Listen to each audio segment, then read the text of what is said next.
खबर महत्त्वाची बातमी महाराष्ट्राची।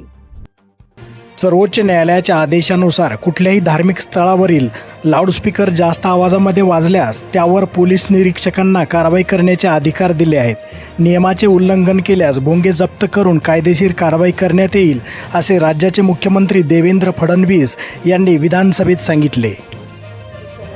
माझा स्पेसिफिक प्रश्न आहे माननीय राज्याचे मुख्यमंत्री महोदयांना की सदर विषयाच्या बाबतीमध्ये तत्काळ सरकार उत्तर प्रदेशच्या सरकारच्या प्रमाणे कारवाई करून हे भोंगे जे आहे ते बंद करणार का? अध्यक्ष महोदय, हे भोंगे तर आपण बंद करू, पण सकाळी 9च्या भोंग्याचं काय करायचं?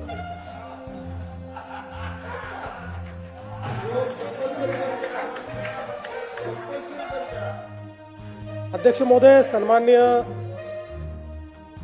देवयानीताई फरांदे यांनी जो मुद्दा उपस्थित केलेला आहे, मुळामध्ये माननीय सर्वोच्च न्यायालयाने जो आपल्याला आदेश दिलेला आहे त्या आदेशानुसार कुठल्याही प्रार्थना स्थळावर जे काही भोंगे आहेत त्या भोंग्यांची परवानगी घेतली पाहिजे. हे भोंगे रात्री 10 वाजेपासून सकाळी 6 वाजेपर्यंत बंद असले पाहिजे. सकाळी 6 ते रात्री 10 या कालावधीत दिवसा 55 डेसिबल आणि रात्री 45 डेसिबल आवाजाची मर्यादा असली पाहिजे, त्यापेक्षा अधिक मर्यादा त्याची असू नये. अशा प्रकारचे काही निर्देश आपल्याला देण्यात आलेले आहेत. आणि या संदर्भात कायद्यानुसार जर त्या ठिकाणी अधिक डेसिबल हे एखादा भोंगा वाजत असेल तर त्याचे अधिकार हे महाराष्ट्र प्रदूषण नियंत्रण मंडळाला केंद्रीय कायद्याने दिले आहेत. त्यानुसार पोलिसांनी कॉग्निझन्स घेऊन त्यांना कळवायचं आहे आणि त्यांनी त्या संदर्भातलं जे काही पुढची कारवाई आरोपपत्र आहे किंवा कोर्टात केस टाकायची ती त्यांनी करावी. अशा प्रकारची आता कायद्याची परिस्थिती आहे. मुळामध्ये हे जरी खरं असलं तरी ज्या प्रकारे या सगळ्या गोष्टीचा अवलंब झाला पाहिजे हा होताना आपल्याला पाहायला मिळत नाही. आणि म्हणून ज्या सूचना आम्ही या ठिकाणी निर्गमित करतो आहोत त्याच्यामध्ये कोणालाही सरसकट या ठिकाणी भोंग्यांची परवानगी देण्यात येणार नाही. ती निश्चित कालावधी करताच देण्यात येईल आणि त्या कालावधीनंतर त्यांना पुन्हा पाहिजे असेल तर त्यांनी पोलीसकडनं येऊन त्या भोंग्याची परवानगी पुन्हा तिथे घेतली पाहिजे. दुसरं, या ठिकाणी उल्लंघन होईल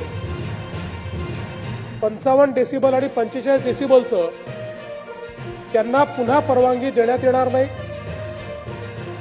त्यांच्या जे काही भोंगे असतील त्याची जप्ती केली जाईल आणि या संदर्भात ताईंनी जी मागणी केलेली आहे त्या मागणीनुसार याचं तंतोतंत पालन होतं आहे की नाही याची जबाबदारी संबंधित पीआयची असेल. पीआयनी प्रत्येक प्रार्थना स्थळात जाऊन हे चेक केलं पाहिजे की भोंग्याची परवानगी घेतली आहे की नाही. आणि सगळ्यांना आपण मीटर दिलेला आहे, ज्या मीटरवर डेसिबल मोजता येतं ते प्रत्येक पोलीस स्टेशनला अवेलेबल आहे. त्यामुळे अशा प्रकारे ते डेसिबल मोजून त्याच्यावर जर डेसिबलपेक्षा जास्त अशा प्रकारे आवाज येत असेल तर पहिल्या टप्प्यात एमपीसीबीला सांगणे, त्यांच्याकडनं कारवाई करणे आणि दुसऱ्या टप्प्यामध्ये त्यांच्या परवानग्यांना रिन्यू न करणे अशा प्रकारची कारवाई या संदर्भात केली जाईल आणि अतिशय कडकपणे याचं मॉनिटरिंग जे आहे ते केलं जाईल. एक अजून गोष्ट याच्यामध्ये आहे की आत्ता एक प्रकारे या कायद्यामध्ये पोलीस हे टूथलेस आहे, कारण ही सगळी कारवाई केंद्रीय कायद्यानुसार एमपीसीबीला करायची आहे. त्यामुळे त्याचे जे नियम आहेत त्या नियमांमध्येही काही बदल करणं अपेक्षित आहे.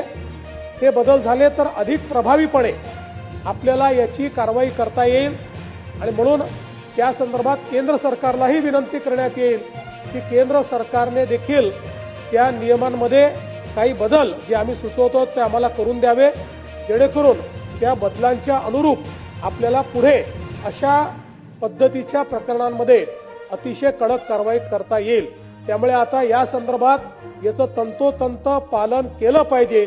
ही जबाबदारी संबंधित पीआयची असेल, त्यांनी ते केलं नाही तर त्यांच्यावर कारवाई होईल. या उत्तरामध्ये त्या ठिकाणी असं म्हटलंय की महाराष्ट्र प्रदूषण नियंत्रण मंडळाकडे या संदर्भातले अधिकार आहेत. कायद्याप्रमाणे हे खरंही असेल, पण अध्यक्ष महोदय, माझ्या हातामध्ये मुंबई हायकोर्टाची पिटिशन आहे या संदर्भात. पिटिशन कधीची आहे? पिटिशन 4729 ऑफ 2021 आणि त्याचा निर्णय कधी आला तर आत्ता 23 जानेवारी 2025 हा निर्णय आलेला आहे. पिटिशन कोणी केली? जागो Nehru Nagar resident welfare association आणि the Shivsrushti cooperative housing society. Petition कशा करताय? या भागामध्ये अनेक मशिदींवर रात्रंदिवस त्या ठिकाणी भोंगे वाजतात. ते अतुलजींनी सांगितलं ती वस्तुस्थिती आहे, त्याचा उत्तरात देखील केला आहे. आपण बघा, जर उत्तरामध्ये आपण दुसऱ्या पानावर पहिली ओळ बघितली तर माननीय उच्च न्यायालय मुंबई यांच्या दिनांक 23/1/2025 आदेशान्वये ध्वनी प्रदूषण करणाऱ्यांविरुद्ध कारवाई करण्याचे निर्देश दिले आहेत. त्यामुळे आपण जे सांगितलं निश्चितपणे त्यानुसार हा जो काही मुंबई उच्च न्यायालयाने आपल्याला त्यानिमित्ताने निर्देश दिलेला आहे तशा पद्धतीनं त्यांच्यावर कारवाई करण्यात येईल. आपला जो मुंबई पोलीस अधिनियम आहे त्याच्या अंतर्गत त्यांच्यावर फाईन देखील करण्यात येईल आणि जर ती फाईन भरली नाही तर त्या पद्धतीने ती रिकव्हर देखील करण्यात येईल. पण त्याच्या पलीकडे जाऊन मी सांगतोय की आता अशा प्रकारे परवानगी घेतली आहे की नाही, परवानगी घेतली असेल आणि उल्लंघन केलं असेल तर ती परवानगी रद्द करणे आणि मग रद्द केली की त्यांना ते लावता येणार नाही.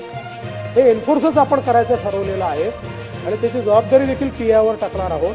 त्यामुळे निश्चितपणे आपण जे सांगितलेलं आहे ते पुढच्या काळामध्ये होताना आपल्याला पाहायला मिळेल.